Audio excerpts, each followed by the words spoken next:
biasanya anak TK aja yang belajar pakai gigi ya. Di sini nggak ada ya. Ada yang ngantuk, kurang menarik ya? Ada tekniknya supaya nggak ngantuk. Pindah depan. Ada masih ada lagi sih. Ya, apa ya? Nggak apa-apa. Saya ngomong kayak gitu pasti ngantuk lagi. Saya berdiri lebih tinggi, jadi saya bisa lihat yang ngantuk. Nggak ada pas saya berdiri sini lagi. Yang berdiri siapa? Robot yang ngajar kalian. Bisa terjadi kan? Iya kan? Nah, ini yang disebut. Dan Sofia baru-baru ini datang ke Jakarta juga. Nggak pernah baca? Dia datang ke Jakarta juga. Belakang wawancara seperti itu. Saya membayangkan kalau dia ikut ujian di kelas bisa berapa besar dia bisa menjawab, ya? Berapa persentase bisa dijawab. Mungkin dia bisa jawab semua. Ya. Dan dia sekarang jadi warga negara. Mungkin dia lebih cepat khatam 30 juz daripada kita ya. Ya. Baik. Yang ketiga apa? Nah, jadi sudah ada dua jargon ya. Internet of Things, Machine Learning. Kemudian yang ketiga Big Data. Pertanyaannya kalau ngomong Big Data, seberapa besar data itu kan? Seberapa big? Seberapa besar? Iya kan? Oke, coba kita lihat. Oke, udah punya gambaran apa itu Big Data? Bisa saja ke depan kita tidak perlu lagi mengumpulin data, survei, face-to-face, interview. Semua data kita itu terrecord. Detik, nulis di WA, Facebook, itu akan tercatat sampai 100 tahun yang akan datang. Ya, jadi selektif ya. Jadi semua data sekarang itu ada di sekitar kita yang kadang-kadang tidak perlu lagi menanyakan. Misalnya contoh, ada yang HP yang merekod tingkat stres, ada yang ada softwarenya ada mengukur tingkat stres. Karena dulu saya pernah mengukur, tapi belum pakai software. Waktu mahasiswa S3, saya 3 tahun saya ukur tingkat stres. Bikin grafik. Supaya sekarang nggak perlu lagi. Tinggal tekan di ada softwarenya, app-nya, kita tinggal hari ini stresnya berapa. Jadi tidak perlu untuk melihat stres mahasiswa semester 1, semester 2, semester 3, semester 4. Paling kira-kira paling tinggi kapan? Semester 7. Waktu menyusun. Kenapa membuat stres skripsi? Sulit cari data Pak.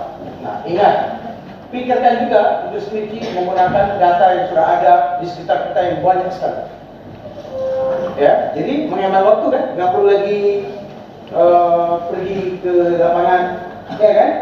Nah, baik. Tapi minimal apa ciri khas dari big data? Ada 3. Yang pertama apa?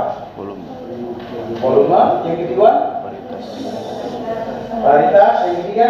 Velocity. Yang ketiga bisa. Kecepatan. Berhenti dia. Oke. Baik. Minimal big data kita sudah paham. Sekarang konsep yang berikutnya, disruptive technology. Disruptive technology, apa yang kita lihat di sini? Hampir disruptive technology merubah semua cara kita berinteraksi. Sepakat? Cara berinteraksi sekarang, Lebaran, udah jarang kita berkunjung face to face ya. Kirim WA saja. Itu udah berubah cara kita berinteraksi. Kemudian cara kita bekerja, cara kita bergerak, cara kita berkomunikasi, gaya hidup kita, kemudian cara belajar mengajar kita pun akan berubah. Tentu ini akan semua merubah hidup kita. Ya. Baik. Berikutnya bicara tentang poin ini apa? Kira-kira apa? Bicara tentang apa? Exponential time. Eksponensial. Ya kan? Coba kita hidup di era perubahan waktu, dan perubahan waktu eksponensial. Nah, apa yang kita maksud kita hidup di zaman exponential time? Coba kita lihat, memahami apa itu exponential time atau perubahan secara eksponensial. Perubahan begitu cepat, teknologi berkembang secara eksponensial. Teknologi yang merah ini berkembang sangat cepat, tak? Kemudian sementara manusia cenderung dia berkembang linear, cenderung ada orang tertentu tidak berubah, iya kan? Tapi mahasiswa terus berubah, minimal berubah semester, iya kan? Nah, gap inilah yang disebut disruption. Disruption bisa juga seperti bom atom meledak, dampaknya luar biasa kan?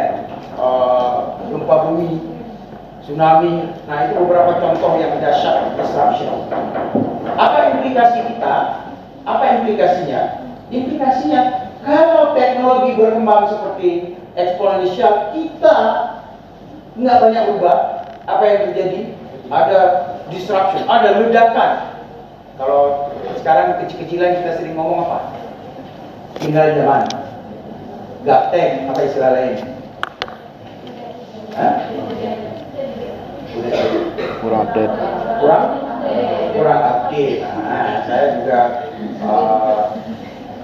disruptif beberapa ini ya, dengan istilah anak-anak mahasiswa dengan anak ABG saya nggak tahu, apalagi istilah yang khusus. Kadang-kadang saya nggak ngikuti, tapi saya sekali aja saya nggak tahu, ketika dia ngomong nanti saya Google tahu apa artinya, iya kan?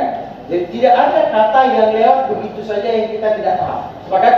Bagi mahasiswa, begitu muncul yang tidak tahu, saat itu juga harus cari tahu. Jangan dibiarkan ketidaktahuan itu terus berlanjut. Kita akan menjadi orang-orang yang tertinggal. Sepakat? Cut. Oke, baik. Sekarang saya kasih ilustrasi. Disruption sudah terjadi. Yang kita alami sekarang ini baru fase permulaan. Baru perubahan-perubahan kecil. Kita menunggu perubahan-perubahan yang besar, disruption yang besar. Kalau gempa kecil-kecil, syukurlah di Kalimantan nggak ada gempa. Nggak ada. Makanya ibu kota mau pindah ke Kalimantan. Jadi orang Kalimantan lebih dekat. Ya, Pontianak lebih dekat ke ibu kota. Berapa jam? 24 jam. 24 jam. Kalau yang pesawat Jalan darat biasa. Pesawat bikin nggak sampai 1 jam. nggak sampai 1 jam. Sekarang di Jakarta 1 jam. diuntungkan, perubahan yang menguntungkan, tapi siap-siapkan diri, bagaimana mengambil peran yang banyak ketika ada perubahan di ibu kota ke sini. Sepakat?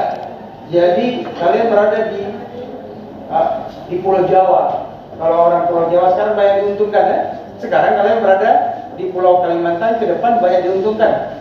Nah, jadilah orang yang mengambil keuntungan dari manfaat, nilai tambah dari kepindahan ibu kota. Baik, selama ini kita menyaksikan perubahan, namun disruption teknologi begitu cepat dan sangat eksponensial. Apa buktinya? Mau tahu buktinya? Saya tahu buktinya. Semua kita punya Facebook kan? Facebook awal-awal dibuat Facebook, dia ingin memiliki untuk mendapatkan pelanggannya 50 juta. Siapa yang sekarang ada followernya 50 juta? 1 juta enggak ada juga. Pokoknya semua yang ditaruh itu jadi biar kesannya banyak. Iya kan? Mengalahkan yang lain kan? Enggak kenal pun biar kelihatan banyak kan? Nah, baik. Ini Facebook untuk mendapatkan 50 juta, dia perlu waktu berapa lama? 2,5 tahun. WhatsApp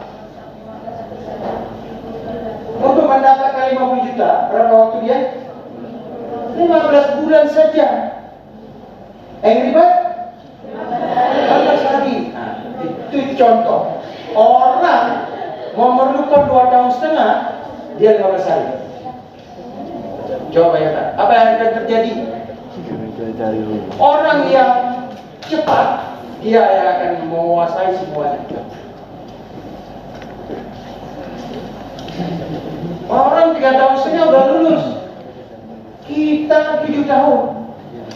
Orang udah selesai S3, kita baru selesai S1. Contoh, ya, konkret ya. Kita tidak mau menjadi kelompok itu ya. Jadi lihatlah perubahan, ya. Berikutnya, nah ini contoh klasik. Diperkirakan 5-10 tahun lagi, 80% nasabah tidak pernah lagi bertransaksi di bank. Saya dalam setahun, dalam sebulan, biar gampang itu. Dalam sebulan mungkin saya tidak pernah sekalipun ke bank. Mungkin dalam setahun ada 2 kali. Kalau dulu antrian seperti ini kan, kita sekarang ke bank kemana? ATM. Ke depan di HP saja. Jadi sekarang udah ada HP, ya kan? Di laptop, nggak ada ke bank lagi ngirim duit. Mungkin kalian juga minta orang tua, bunda kirim duit pakai HP aja. Lihat, ajarin dulu orang tua ya. Coba lihat, kita merasakan dengan orang tua kita itu ada gap besar dalam teknologi kan. Orang tua saya tidak mau pakai Android, pakai HP Nokia yang dia hanya bisa telepon dan terima kereta. Tidak kirim SMS nggak dibaca, ya kan? Tidak apalagi kirim WA, Facebook nggak ada, ya kan? Nah, gap besar kan? Nah, baik. Saya yakin, coba lihat, hampir semua alat wearable device ini kita punya. Yang ke depan, mungkin ada sekarang. Sepatu ini terkonek internet.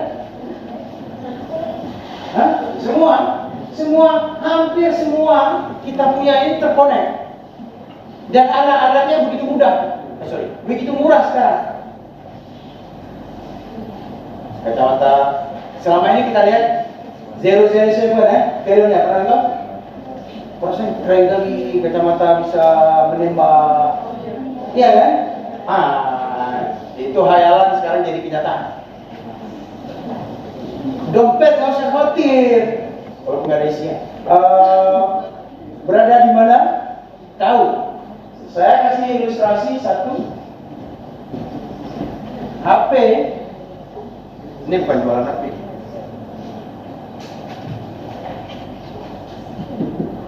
Ini kalau saya ketinggalan di sini 2 meter saya pergi, dia kasih tahu komputernya, HP-nya bunyi.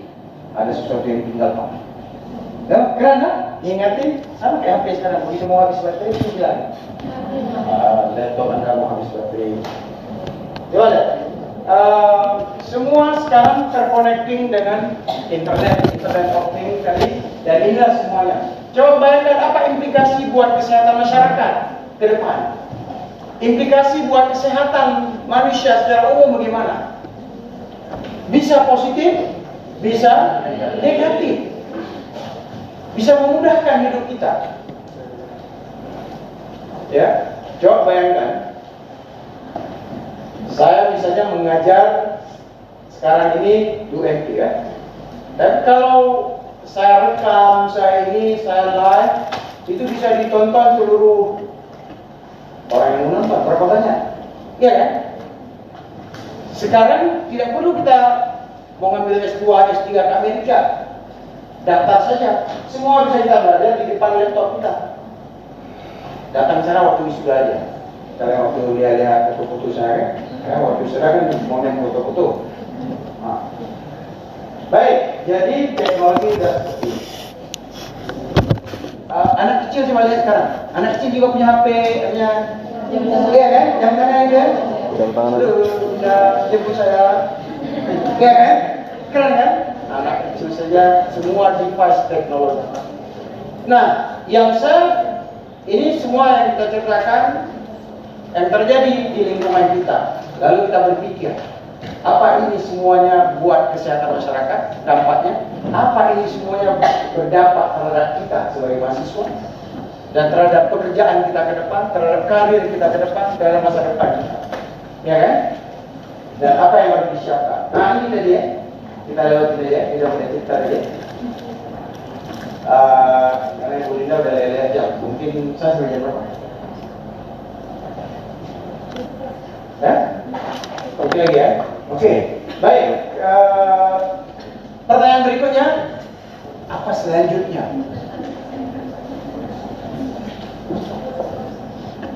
Ya kan? Oke, baik. Apa maknanya bagi saya? Semuanya, bukan hanya saya. Begitu ngomong saya, berarti semuanya ngomong. Bagi saya, buat kalian, buat dia, ya kan? Apa dampak bagi kita semua? Nah, buat mahasiswa. Nah, yang pertama, kalau begitu apa yang harus?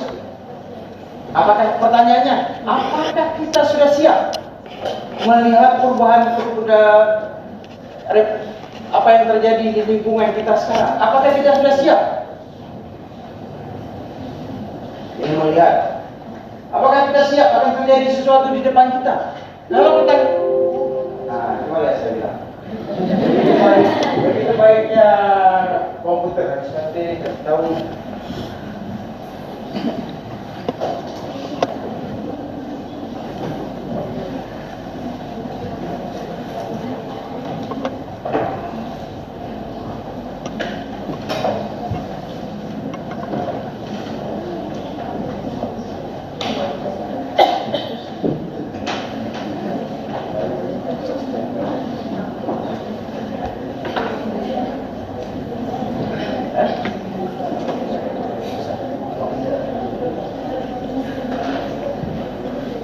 Prepare. What next?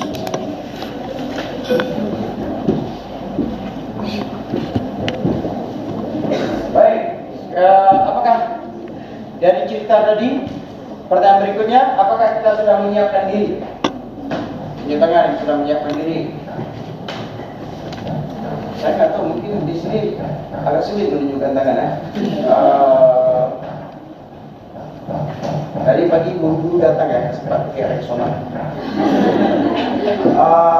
Baik. Kemudian berarti pertanyaan apakah sudah siap? Jadi pertanyaan berikutnya, kita harus menghadapi perubahan revolusi industri. Kita harus merubah diri sendiri. Di sini tidak merubah. Saya tidak menggunakan merubah, tapi disruptive ourselves. Beda kalau merubah itu kecil-kecil. Tapi kalau disruption itu perubahan yang besar. Coba sebutkan dalam hidup apa yang kalian lakukan, sesuatu yang menurut kalian itu kalian lakukan itu sangat besar dalam hidup. Apa? Adakah sesuatu yang kalian lakukan sampai sekarang dalam hidup kalian yang kalian lakukan sesuatu yang begitu besar? Apa? Pak, sesuatu yang saya lakukan yang begitu besar, saya lahir ke dunia. Itu perubahan yang begitu besar. Dari kenyamanan di dalam kandungan ibu, tiba-tiba lahir ke, itu Pak yang pertama saya lakukan. Ya kan? Pada semua nangis kan? Tidak enak hidup di dunia. Lebih enak hidup di kandungan, nyaman, ada. Ya kan? Makanya salah satu kenapa bayi nangis? Protes ya? Baik. Jadi yang kedua, kalau Anda tidak mau disrupt yourself, tidak mau merubah radikal diri sendiri, tunggu masa yang akan memaksa Anda untuk berubah. Kalau orang tua sering ngomong ngingatin anaknya, nah salah jangan lupa ya, salah enggak kita salah-salahkan. Ya sudahlah, tunggu aja waktu kamu disalahkan. Kan gitu. Tunjuk tangan yang tadi pagi tidak salah subuh. Wah. Kalau berani. Ada. Satu orang sudah nggak salah subuh, tidak berani nunjukin tangan, itu udah luar dosa.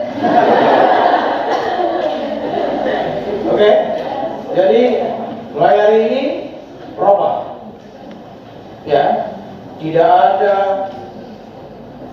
sekalipun mulai hari ini tekad kan, lakukan perubahan yang besar dalam hidup. Nah, jangan sampai suatu saat berubah. Jadi, dulu waktu kuliah itu ada mahasiswa abadi, buat 10 tahun boleh, ya kan? Sekarang nggak bisa. Anda nggak selesai 7 tahun gitu kan? Ya sudah, Anda cari kampung lain aja, nggak cocok. Kan gitu, ide. Jangan pernah menyandang gelar mahasiswa di DU. Itu akan dibawa seumur hidup. Ya sepakat? Nanti kita sarankan anak belajar rajin, jangan seperti ayah di DU. Nggak enak ya? Oke, baik. Bilanglah belajar rajin nak, jadilah IP terbaik, lihat nih bunda, kayak gitu. Baik, enaknya kalau kita mahasiswa coba lakukan sesuatu perubahan yang besar, bisa dilakukan bersama-sama. Baik, poin terakhir, kita harus ubah diri kita secara radikal. Saya pakai radikal. Kalau saya sebenarnya nggak senang kata radikal, sering dipojokkan orang Islam. Ya, tetapi perubahan yang besar, radikal yang saya maksud di sini. Sebelum suatu poin Anda dipaksa untuk berubah atau tergilas, ditenggelamkan oleh perubahan. Pilih mana? Pilih mau berubah atau pilih ditenggelamkan? Iya kan? Oke, sepakat? Suaranya kurang berani. Oke, baik. Orang sudah pakai, orang kamu lagi pakai pesawat ke bulan, ke sepeda, ya kan? Baik. Nah, apa yang dilihat di sini? Ada satu statement yang menarik dari revolusi industri. Melakukan sesuatu yang baik saja tidak cukup lagi. Paham maksud saya? Menjawab dengan benar saja nggak cukup lagi. Melakukan sesuatu yang baik saja tidak cukup lagi. Kita harus melakukan yang lebih baik. Ya, sepakat? Kita harus melakukan sesuatu yang berbeda dengan yang kita lakukan sekarang ini. Melakukan yang lebih baik, melakukan yang berbeda. Kita harapkan akan hasilnya lebih baik daripada yang sebelumnya. Dan harus lebih cepat. Bagaimana motor harus lebih cepat dari jet tempur? Kira-kira hiasan seperti itu. Kalau enggak kita ketinggalan. Orang pakai jet tempur, kita jalan kaki, nggak nyampe kemana-mana. Coba dah, perubahan begitu cepat. Bukan perubahan orang naik pesawat. Kalau sekarang ke Jakarta harus 1,5 jam, bagaimana orang ke depan? Naik jet, apa? Cepat, gitu. Ya kan, gitu? Jadi ilustrasi. Kalau sekarang kita melakukan ke Jakarta 1,5 jam masih bagus. Tapi ke depan orang akan lebih cepat lagi. 15 menit sampai Jakarta. Makanya orang sekarang mencari teknologi kira-kira seperti itu. Tapi dalam konteks tidak hanya konteks pesawat. Tetapi kalau pekerjaan sesuatu bisa kita lakukan sebulan, biasanya orang lakukan sebulan. Bagaimana kita harus melakukan seminggu? Ke depan bagaimana pekerjaan yang sudah saya bisa lakukan seminggu bisa dilakukan sehari. Berarti kita perlu teknologi, perlu cara bekerja, perlu metode bekerja yang hasilnya orang boleh. Coba ilustrasi seperti ini sekarang. Orang untuk mendapatkan income bertambah, income meningkat, apa yang orang sering lakukan? Menambah jumlah jam kerjanya. Iya kan? Kalau kerja di pabrik-pabrik kan, supaya dia lembur, dia dapat income Tapi bagaimana kita bisa mendapatkan income berlipat-lipat, tetapi dengan waktu yang sedikit? Bagaimana kita belajar untuk mendapatkan IP 4? Dan pada saat yang bersamaan juga kita dengan baik kita dengan waktu yang sehingga punya banyak waktu juga untuk khatam, untuk hafal Al-Quran, lebih banyak bersosialisasi dengan keluarga dan masyarakat. Tapi kita tetap aktivis di kegiatan-kegiatan, semua demo dia ikut. Kan gitu? Dia bawa, sekarang lagi kita yang bawa bendera itu, demo dia berada di situ. Tapi kita lihat siapa mahasiswa UMP, IP-nya 4. Keren tak? Kita kepingin seperti itu, bisa melakukan banyak hal, ya kan? Dan apa yang diperlukan? Strategi, skill, metode, teknologi yang kita miliki agar bisa mendapatkan hasil yang lebih produktif. Baik, berupayalah menjadi faster learner. Apa cirinya? Kita harus belajar cepat. Begitu saya sikit-sikit saja ini sudah langsung tahu banyak. Dosen menjelaskan sedikit saja, tapi kalian membaca buku yang tidak dibaca oleh dosen, ya kan? Membaca banyak, itu konsepnya. Jadi harus menjadi mahasiswa yang belajar cepat. Ya, karena kenapa perlu cepat? Perubahan begitu cepat. Kalau kita tidak, ini yang cara belajar saya lewatin. Oke, nah ini di online kalian mau belajar Pak. Saya dulu cita-cita kuliahnya di Harvard University. Saya belum sampai. Harvard itu salah satu universitas. Kalian bisa ngambil kursus-kursus di Harvard. Online free, belajarlah sesuatu yang baru. Poin yang mau saya sampaikan, walaupun kita berada di UMP, di Pontianak, tetapi cara pikir kita, cara pandang kita, bacaan kita, wawasan kita sama seperti orang kuliah di New York, di London, ya kan? Karena kita tidak mesti sekarang untuk belajar sesuatu hal di Harvard harus ke Harvard. Boleh kita berada di gunung mana, yang penting ada akses ke internet. Kita seakan juga berada di kota New York. Daripada berada di kerumunan, tapi mindset kita seperti kita berada di daerah yang terpencil yang ada penduduk sana. Pulau apa? Bang? Kira-kira nanti kalau mau dibaca, saya bisa tinggalkan slide ini. Bagi kita sebagai pengelola, yang menarik apa di sini? Ini Eddie Eklin. Dia usia semacam university, tapi seperti university online. Dalam 4 tahun dia buka, kemudian dia telah memiliki 7 juta mahasiswa. Ya kan? Saya mau tanya, universitas mana di Indonesia yang punya 7 juta mahasiswa? Tahu? Penduduk Pontianak juga nggak sih? Nggak sama. Seluruh mahasiswa kuliah di UMP pun cukup. Iya kan? Seluruh penduduk, termasuk anak-anak kecil. Nggak boleh nyampe. Nah, itulah beberapa contoh perubahan revolusi industri ini. Beberapa lembaga, beberapa orang, individu, dia telah mengambil manfaatnya. Sekali lagi kesimpulannya, saya baca sendiri, baca ini aja. Ini hanya ilustrasi. Ke depan juga robot bisa ikut kuliah. Nah, ini yang penting, skill yang harus dimiliki oleh mahasiswa. Kalian akan hidup di zaman abad ke-21. Skill ini yang harus dimiliki.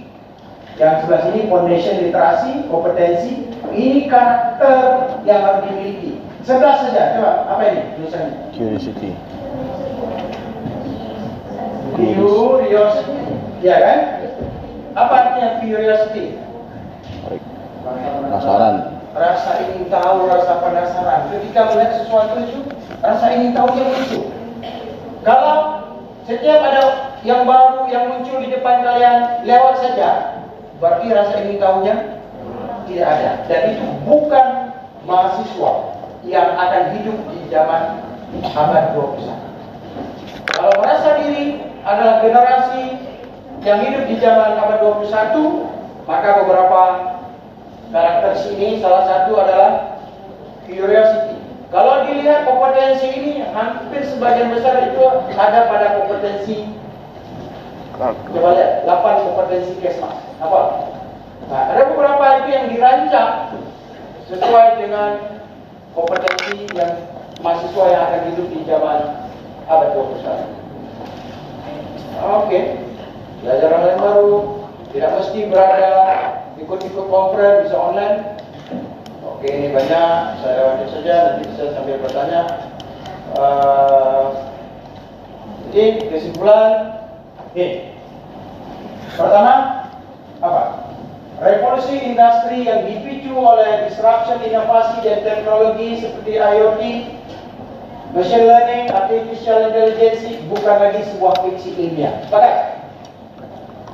Sepakat ya? Disrupsi itu nyata dan baru permulaan. Namun loncakannya sangat eksponensial dan berdampak pada segala sisi kehidupan kita, termasuk kita sebagai individu, sebagai dosen, sebagai mahasiswa maupun institusi Kesmas secara umum. Di era disrupsi, melakukan hal-hal yang baik tidak lagi cukup. Namun akan punah, tertinggal. Diperlukan disrupsi diri secara total, radikal, berpikir secara eksponensial, selalu belajar hal-hal yang baru. Karena pengalaman masa lalu tidak bisa lagi diandalkan untuk masa depan. Kita tidak bisa lagi mengandalkan masa lalu. Coba, siapa yang dulu sebelum ada Excel, ada Lotus? Pernah kalian tahu Lotus? Saya belajar Lotus, tapi sekarang gimana Lotusnya? Enggak ada. Kalau saya bilang, kalau di Aceh, teman-teman saya bilang, di Aceh orang bangga dengan kerajaannya Sultan Iskandar Muda zaman dulu. Habis main-main nggak ada yang dibanggakan. Dibanggakanlah masa lalunya. Tapi saya lihat zaman keemasan Iskandar Muda di Aceh, Sultan Iskandar Muda, itu sama berdirinya dengan Harvard University pada era-era. Tapi Harvard University sekarang masih ada kan? Masih. Sultan Iskandar Muda di mana? Kuburannya yang ada. Iya kan? Nah, jadi akan terjadi kita terkubur atau kita eksis. Ya. Kemudian jadilah fast learner. Belajarlah dengan metode-metode yang cepat. Karena waktu kita terbatas. Kita nggak yakin kita hidup bisa 90 tahun. Ya kan? Jadi harus kita belajar cepat. IoT, Big Data, Predictive Analytics Skill merupakan menu makanan bagi setiap orang yang hidup di 5-10 tahun ke depan. Jadi, disrupt yourself. Ubahlah diri sendiri secara radikal atau tunggu Anda dilindas. Ya kan? Dikuburkan. Kalau cerita kuburan. Ya, mau pilih mana? Rubah diri sendiri sebelum orang lain merubah kita atau menghantam kita atau memaksa kita berubah. Sepakat? Dari mahasiswa? Mungkin cukup ya? Beberapa hal yang lain nanti bisa baca sendiri. Barangkali kita punya waktu sedikit untuk diskusi, untuk tanya, kalau ada yang bertanya. Kalau nggak ada, kita tutup. Oke, satu orang, dua orang, tengah-tengah sini. Silakan yang mau bertanya. Sebelah sini nggak ada. Bagian tengah. Di tengah nggak ada. Yang gitu dong. Ada diambil oleh. Oke, ada 4 orang, cukup ya? Cukup dulu ya. Kalau cukup waktu kita Oke, sebutkan nama, ukuran sepatu. Baik, silakan.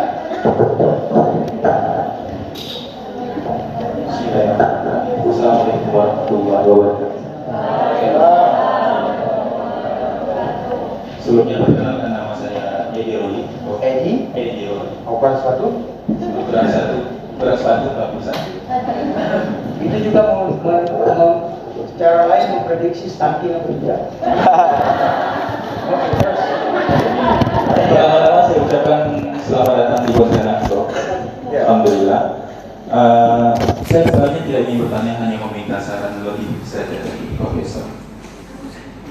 Seperti yang kita ketahui, kalau setiap revolusi industri baik di poin 1.0 atau 2 dan 3 selalu dibalik dengan inovasi-inovasi yang luar biasa.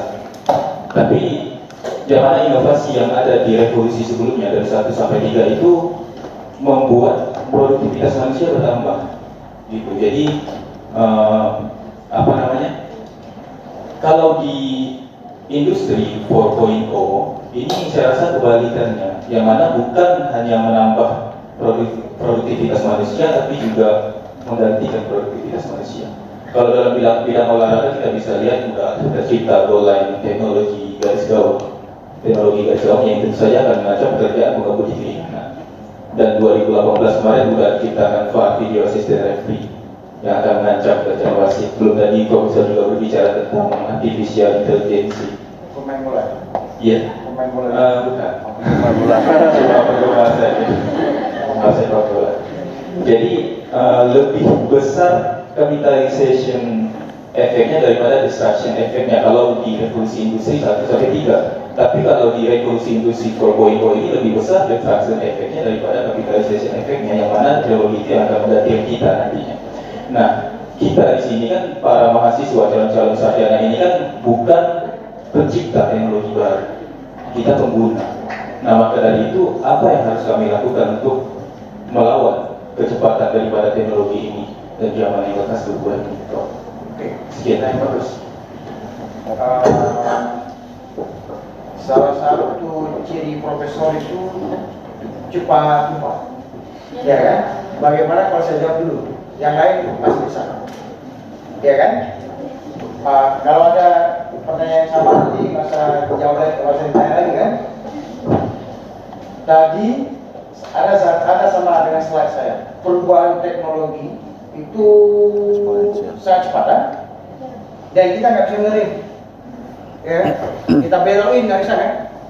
Dan kita tadi bilang bukan pelakunya. Kita di dalam posisi apa? Ya, dalam sedikit posisi lemah. Tapi yang lemah, kan gitu. Intinya apa yang di sini? Kita harus bagaimana ala daya upaya belajar cepat. Kalau kita mahasiswa ya, belajar cepat. Kita jangan ketinggalan disruptif. Teknologi pasti akan ada, tapi jangan disruptif yang tidak terkontrol. Paham maksudnya? Letupan itu boleh kan? Letupan dikit boleh kan? Tapi letupan yang bisa dikontrol kan? Dan kalau letupan bom atom, punah kita kan? Iya kan? Teknologi begitu cepat berkembang. Sekarang kita ambil saja. Orang sudah bisa ABC, kita masih bangun tidur saja. Saya sedikit sharing. Di tempat saya mahasiswa yang laki jam pertama itu jarang ambil jam pertama. Kenapa? Malamnya nonton bola terus atau dorong kopi, ya kan? Dan itu coba lihat realitanya. Cowok itu tergila sekarang sama cewek. Apa buktinya? Apa buktinya? Lihat aja waktu kumlot. Iya kan? Cewek 10, cowok ada 1. Itu obat. Ya, kan begitu. Saya nggak tahu di sini. Tapi kelihatan dia bisa kumlot. IP-nya berapa? Saya lupa Pak kemarin. Ada Berapa umurnya paling bapak? Wong itu adalah prestasi perjuangan kita. Masa lupa ya? Kan gitu? Nggak boleh lupa lagi ya. Nah, jadi saya bisa sarankan kita sebagai mahasiswa yang bisa kita lakukan apa sekarang? Kita nggak bisa merubah teknologi. Yang perlu apa? Saya mengatakan saya tidak sepakat mengikuti. Karena mengikuti kita selalu berada di belakang jauh. Yang bisa kita lakukan apa? Kita harus apa yang keluar dari ini, kita harus belajar cepat. Dan tentu belajar cepat itu sama tadi kan saya bilang kita tidak belajar cepat itu seperti Angry Bird sama Facebook. Facebook oke 40 tahun, 2,5 tahun. Saya harus 12 hari. Itu belajar cepat. Saya membayangkan kalau kita bisa, otak kita itu bisa. Para ahli mengatakan bahwa otak kita itu bisa mengalahkan revolusi industri. Karena yang membuat revolusi industri juga otak kita. Nggak mungkin tiba-tiba dia kan. Otak kita yang membuat revolusi industri. Nah, kita harus menggunakan otak semaksimal mungkin. Ya, misalnya saya bilang menggunakan salah satu untuk bisa menghasilkan sesuatu yang pertama harus banyak baca. Saya mau tanya, 1 bulan berapa buku kalian baca? Bagaimana kita menjadi fast learner? Kalau seandainya kita bisa belajar lebih cepat, lebih produktif, kita lebih banyak waktu dengan revolusi industri 4.0, kita lebih banyak waktu tersisa. Iya kan? Karena kita bisa melakukan sesuatu yang lebih produktif, yang bisa dilakukan 2,5 tahun, tapi bisa dilakukan 15 hari. Pekerjaan, saya kasih contoh misalnya, mahasiswa nyusun tesis, menganalisa data atau skripsi, dia memerlukan, Pak, ini saya harus menganalisa 3 minggu. Saya bilang, Pak, kalau saya bisa melakukan hal yang sama, saya hanya bisa melakukan 1,5 jam. Paham maksud saya? Itu sudah menunjukkan, kalau seandainya saya melakukan pekerjaan 2 minggu atau 3 minggu, saya melakukan 1 hari, sisa waktu saya bisa lebih banyak. Bisa memanusiawikan manusia. Jadi betul pekerjaan-pekerjaan yang tidak pantas dilakukan oleh manusia itu diserahkan saja kepada robot. Betul? Manusia tinggal memilih pekerjaan-pekerjaan yang pantas untuk manusia. Masa buka pintu tol, kan gitu kan? Harus manusia kan? Ya, polusi bagaimana dampaknya? Saya mengamati misalnya ada ke depan, mungkin di negara maju sudah ada. Lewat tol, lewat saja. Bunyi ejektif, tapi sudah dipotong pulsa kita atau uang kita kan. Nggak perlu lagi bayar, kan begitu? Nah, jadi revolusi industri ke depan, pekerjaan-pekerjaan banyak diambil alih oleh. Coba bayangkan bagi kita Kesmas. Bayangkan ketika pekerjaan-pekerjaan diambil alih oleh robot, beberapa pekerjaan tertentu, dan manusia akan kehidupan lifestyle manusia seperti apa. Ini harus kita bisa prediksi. Dan apa implikasi buat kesehatan masyarakat. Ini harus kita pikir, ini harus dirumuskan. Mari sama-sama. Saya juga belum bisa membayangkan, belum bisa merumuskan apa yang akan terjadi. Bagaimana pola penyakit ke depan. Belum bisa kita bayangkan. Dan ini baru kita untuk bisa membayangkan, kita bisa menggunakan angka-angka big data, melakukan prediktif ke depan. Ini yang ilmu yang diperlukan. Ya, bagaimana memprediksi kesehatan masyarakat ke depan. Oke, kita lakukan ya. Nomor 2.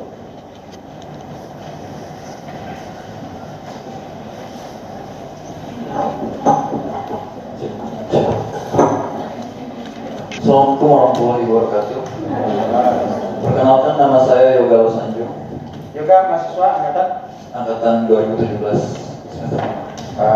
Gaya mahasiswa abad 21. Keren. Ya, cool. Ya, silakan. Ada yang spesial. Ya, Sebelumnya kita ketahui di revolusi industri 4.0 ini kita mengenal yang namanya AI atau artificial intelligence dan juga ASI, artificial super intelligence, di mana ini adalah kecerdasan buatan yang dibuat oleh manusia untuk dimasukkan ke dalam robot, di mana robot ini ke depannya bisa melakukan hal-hal yang dilakukan oleh manusia, bahkan bisa melakukan hal-hal yang lebih. Dan pertanyaan saya, apakah optimalisasi dan fungsi kegunaan kecerdasan buatan super ini bisa merugikan manusia di ke depan, di kemudian hari? Terima kasih. jawaban singkat bisa ya, bisa tidak. Semua itu saya bilang, teknologi dari awal saya sudah bilang, selalu bisa positif, selalu bisa negatif. Dan negatif yang pertama, orang yang tidak bisa menyesuaikan dengan teknologi, kan begitu? Orang tidak punya skill, dia hanya punya skill yang kasar, yang sebenarnya yang kasar itu tidak perlu dikerjakan lagi oleh manusia. Coba bayangkan, saya mau jadi driver, itu bukan cita-cita yang menjanjikan lagi di masa yang akan datang, karena driver itu bisa dilakukan oleh robot ke depan. Ya kan? Jadi kita ada yang ekstrem, Pak, siapa menang robot dengan manusia? Saya 100% yakin akan menang manusia. Kenapa? Robot itu adalah ciptaan manusia. Ya kan? Walaupun dia belajar secepat apapun. Ya.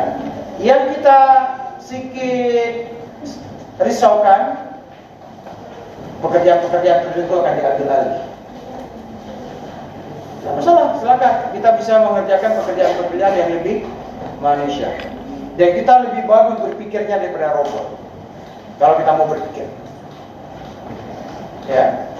Maka tidak, sekali lagi saya sampaikan, banyak evidence, banyak teori, banyak buku yang mengatakan bahwa kehebatan otak manusia tidak bisa dikalahkan oleh kehebatan robot, walaupun oleh Soviet. Kita belum menggunakannya saja. Baik, berikutnya 3, oke.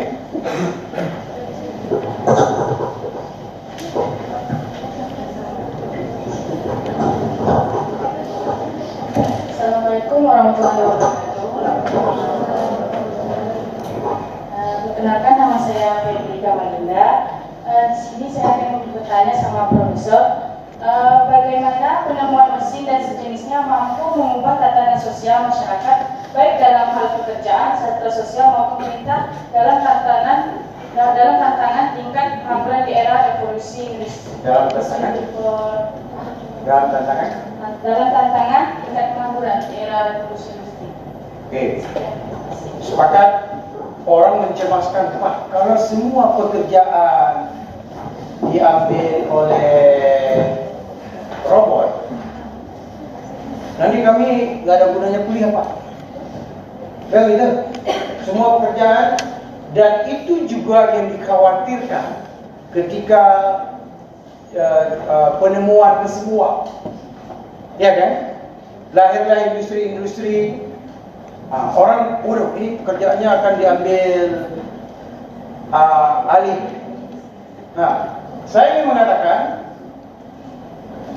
masih saya yakin, percaya, keyakinan itu ada evidence bahwa robot biasanya yang akan mengambil alih pekerjaan-pekerjaan kasar yang tidak manusiawi dilakukan oleh manusia. Dan itu yang lebih banyak kita berpikir. Waduh, jadi maksud saya seperti ini. Kita berpikir ketika melihat manusia menanggung begitu banyak beban, begitu besar resiko, dan disitulah kita berpikir bagaimana mengurangi beban ras manusia. Contoh, coba lihat. Sekarang ini nggak ada lagi, mungkin sedikit masih ada. Orang ngangkat barang dari pelabuhan, zaman dulu ya. Pelabuhan dari kapal, bawa ke sini, iya kan? Bawa ke darat. Sekarang masih ada? Nggak ada. Cuma pakai kontainer, langsung naik truk, langsung jam. Oke, terus apalagi contoh pekerjaan yang saya kasih contoh yang lebih ekstrim. Pak, dokter spesialis bedah bisa saja suatu saat begitu datang, siapa tadi namanya? Edi. Begitu dia Edi di 25 tahun yang akan datang. Edi datang ke rumah sakit. Saya mau dioperasi. Ada gangguan di paru saya terlalu banyak rokok. Tapi ini nggak apa-apa. Ada gangguan lain terjadi apa? Tumor kecil. Dan saya mau yang mengoperasikan robot robot Sofia. Jadi saya tidak mau dioperasi oleh spesialis